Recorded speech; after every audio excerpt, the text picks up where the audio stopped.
Sinisipon pa. Sinisipon pa si Jojo mga tol. Malagnat, may lagnat pa siya kaya talagang durog din yung kapangangatawan niya sa kabugbog.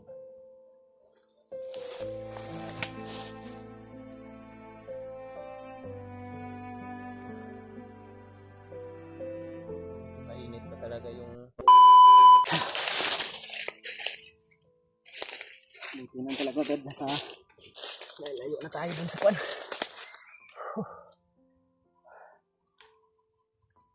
Yun mga tol, actual na po nating kasama ngayon si Jojo mga tol. Medyo napagod po ako mga tol sapagkat binuhat ko po galing si Jojo mga tol sa paglalakbay sapagkat nahimatay ko siya kanina mga tol at sobrang akala ko kung mahuli na kami kanina mga tol sapagkat marami yung humahabol. Buti na lang talaga mga tol ay may lakas pa talaga akong bumuhat mga tol. Hindi na ako nakapag-video mga tol sapagkat napakahirap kung mag-video pa ako. Dalawa yung cellphone na dala ko tapos binubuhat ko pa si Jojo mga tol. Sobrang mataas yung lagnat niya mga tol. Hindi ko alam kung ano bang nangyari nito sa kanya. Sobrang napakainit ng kanyang katawan mga tol. Pinakargahan ko na po siya ng orasyon mga tol, pangpalakas, pero ganun pa rin yung pinalalabasan mga tol. Parang lumambot yung kanyang katawan sa sobrang bugbog siguro mga tol. Sapagkat ilang araw din kasi to si Jojo mga tol na bihag ng mga bandido. At ngayon mga tol, success po akong naligtas at natulungan ko si Jojo. Pero sana gumaling tong kanyang karamdaman ngayon mga tol. Sobrang napakahina pa niyang kanyang katawan mga tol. At kinakailangan ko rin talaga na itago siya. At hindi muna kami maglalakbay mga tol hanggang walang kalaban. Pero mahigit kalahating oras na kami nag-standby dito mga tol. Wala namang kalaban na nakarating dito. Kaya nag-video na lang muna ako mga tol para mayroon din akong upload sa bawat cellphone namin mga tol para makita rin ng kasamahan namin kung ano na yung kalagayan namin ngayon. Baka nag-alala din sila sa amin mga tol. Pakishare na lang tong video na to mga tol sa mga kasamahan ko, sa kanila Kuya Buds, kanila Brad Rimart, Brad Julio, kanila Brad EG, dahil sa may nabalitaan din ako mga tol na si Brad EG ay umakyat din ng bundok mga tol at tutulong din sila sa mga nangangailangan ng tulong ngayon, lalong lalo na si Julius. Ito yung problema ko ngayon mga tol sapagkat yung karamdaman ni Jojo mga tol ay malubha yung kanyang lagnat mga tol at yung gamot ko na dala ay medyo kunti na lang sapagkat iniinom ko din yung nung nakaraang araw dahil sumasakit din yung ulo ko mga tol. Ano Brad? Hindi pa talaga kaya maglakad Brad. So, huwag kang mag-alala basta may kalaban, bubuhatin lang kita. Ha? Kalabas na tayo. Hindi pa tayo nakalabas ng bundok Brad. Mahirap lumabas ng bundok kung ganyan yung sitwasyon mo, lalo na gusto ko na sana isa lang ako na hunter. Kailangan na itago muna kita Brad para hindi tayo mahuli, hindi ka mahuli ulit sapagkat delikado kung makita kanila ulit Brad. Pipilit ko maglakad. Try mo daw tumayo kung makatayo ka na ba. Yun daw. Pero kung ayaw ka talaga, Ayaw naman ba? Tara, alas tayo. Kakamutan tayo dito. yun daw tayo.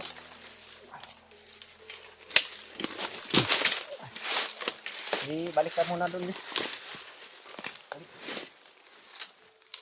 Hindi mo pa talaga kaya. Yung pag-iisip mo lang yung kaya, pero yung katawan mo talagang mahina pa. Kung hindi ka na sa dumating kanina, Brad, ano yata? Sinasabi ko na sa mga bandido. Papatayin ka talaga nila sapagkat ikaw yung gagawin nilang example sana, Brad, ba sa mga katulad mong nagtara-trader. Hindi sana dumating, Brad. Ipapakita ka sana nila sa maraming bandido sa karamihan para hindi na daw nila gayahin yung mga ginagawa ng mga bandido ngayon na nagbabagong buhay pag nakikinig sa mga sinasabi ng mga hunter. Kaya kung hindi kita naabutan, nasisiguro kung hindi ka na talaga mabubuhay, Brad. Pero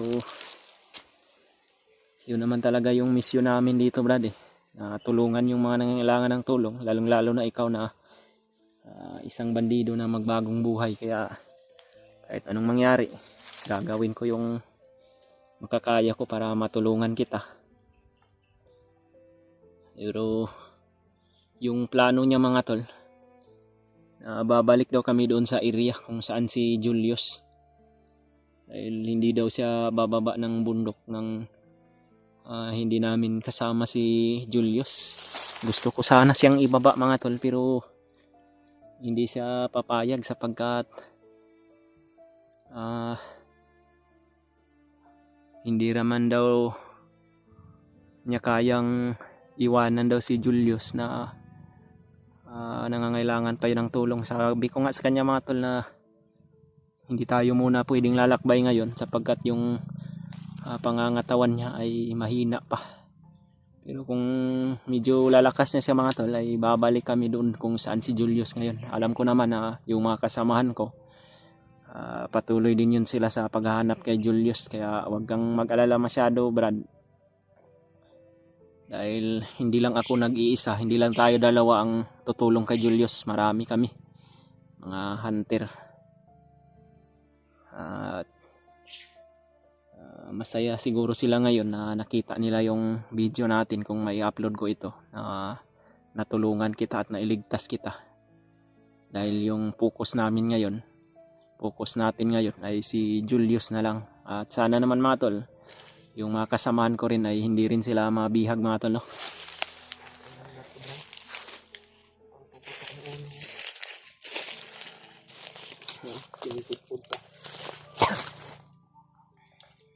Sinisipon pa si Jojo, mga tol. Nailagnat pa siya, kaya talagang durog din yung kapangangatawan niya sa kabugbog. Kaya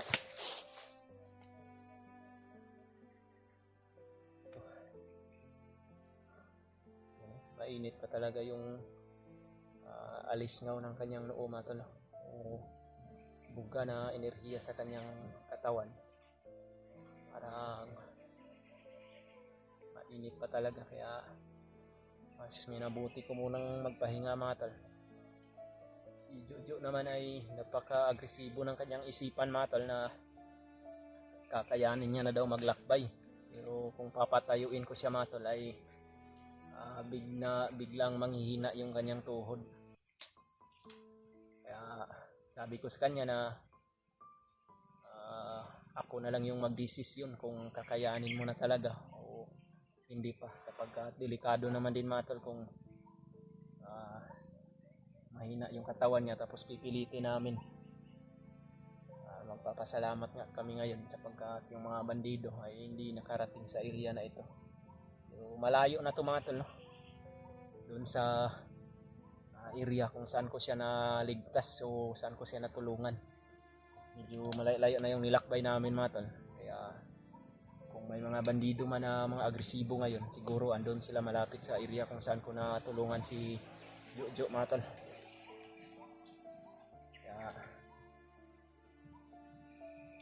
kanina binasbasan ko to si Jojo mga tol, no? Sa bigay ni Lolo Ambo sa akin na orasyon pang palakas. Ngayon baka mamaya ko na lang din to papaluapan mga tol, sapagkat ako din yung manghihina mga tol kung lagi ko siyang bibigyan ng orasyon na pang palakas, dahil sa akin din babalik yung kahinaan, dahil medyo matagal-tagal na rin mga tol na hindi ako nabasbasa ni Lolo Ambo.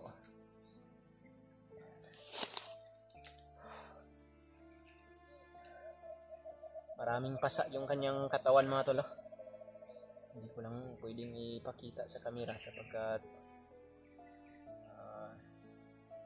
napakapangit tingnan mga tol. Yung mga bugbog ay, yung mga dugo mga tol ay parang kuan mga tol ba, yung sa Bisaya pa yung nabunog, yung parang nabugbog masyado mga tol, yung dugo niya parang na-standby sa balat.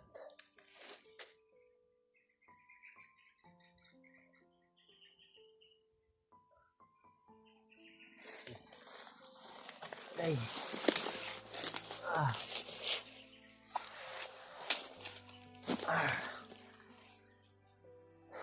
Babalik na muna tayo dyan. Hanggang sa babalik yung lakas mo. Kung matulog ka dyan, tulog ka lang. Pwede mong paano itong bag Unlan. Tulog ka lang muna. Wala ba ito? Wala ka, Brad. Paano mo? May pagkain dyan, tinapay, pero iwan ko kung okay pa ba. Tulog ka lang muna, Brad. Babantay lang muna ako dito hanggang sa makapagpahinga ka ng maayos.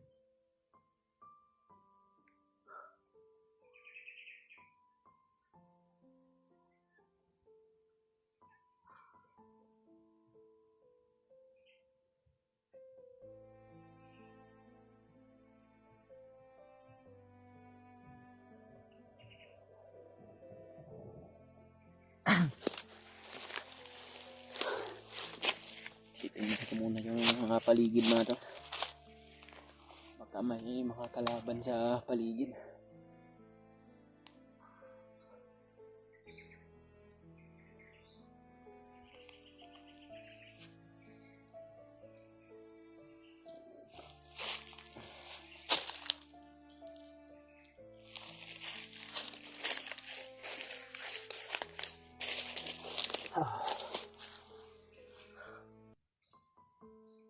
Nakakaawa pong pagmasdan si Jojo mga tol.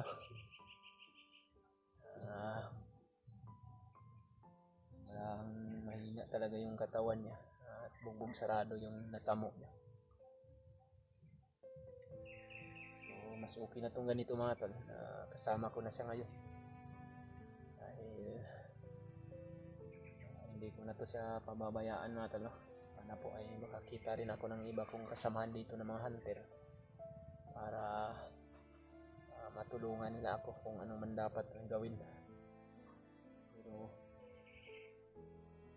sana mga tol makita rin nila si Brad Julius mga tol, no?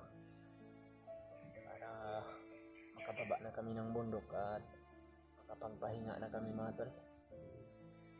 Medyo matagal-tagal na rin mga tol na hindi ako nakababa. Hindi ko na nakapiling yung pamilya ko mga tol. Gustuhin ko man na bumaba mga tol, pero mas nangingibabaw din sa akin yung kailangan kong tulungan yung mga kasamahan. Alam ko naman na okay lang din yung pamilya ko dun sa baba mga tol, dahil nakontak ko yung asawa ko na sabi niya okay lang daw, pero may mga problema mga tol. Sa pinansyal lang, pero okay na yung ganun mga tol. Kaysa mamumlima tayo dito sa bundok na yung kasama natin ay nabibihag, na-hypnotize. Kailangan nila ng tulong natin. Kaya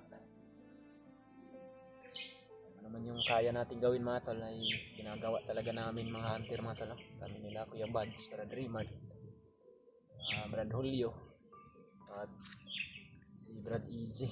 Dahil si Brad EJ mga tol ay bumalik na po siya dito sa bundok mga tol. Dahil siguro natapos na siguro yung mission niya din doon sa iba niyang kasamahan, iba naming mga katulad ng mga hunter. Ngayon tumulong siya dito sa amin mga tol.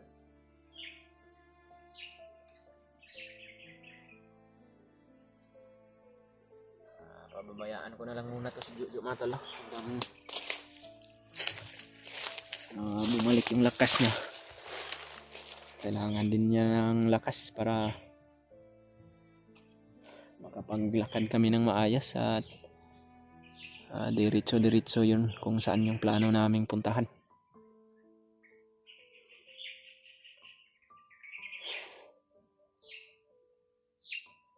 Yan o. Sobrang napakabaho na rin ang damit ni Jojo mga tol. Sa kakahiga ito sa mga damo na marurumi. Minsan daw ay nilalagay daw siya sa tubig mga tol. Sa tubig daw siya pinapatulog ng mga bandidong humawak sa kanya. Kawawa din talaga mga tol kung mabihag mga tol.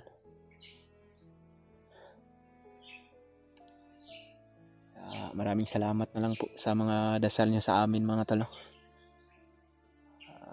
Salamat po talaga at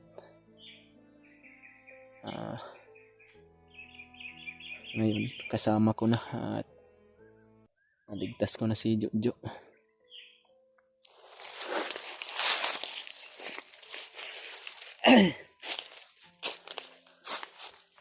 Brad, tulog ka lang muna Brad.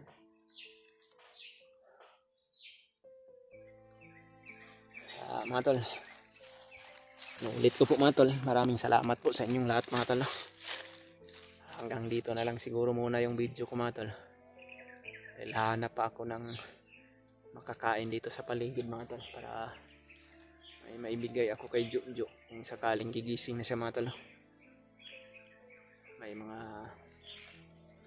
nakita po ako dun sa unahan kanina na puno ng mga saging. Baka may mga nahinog na yun mga tol.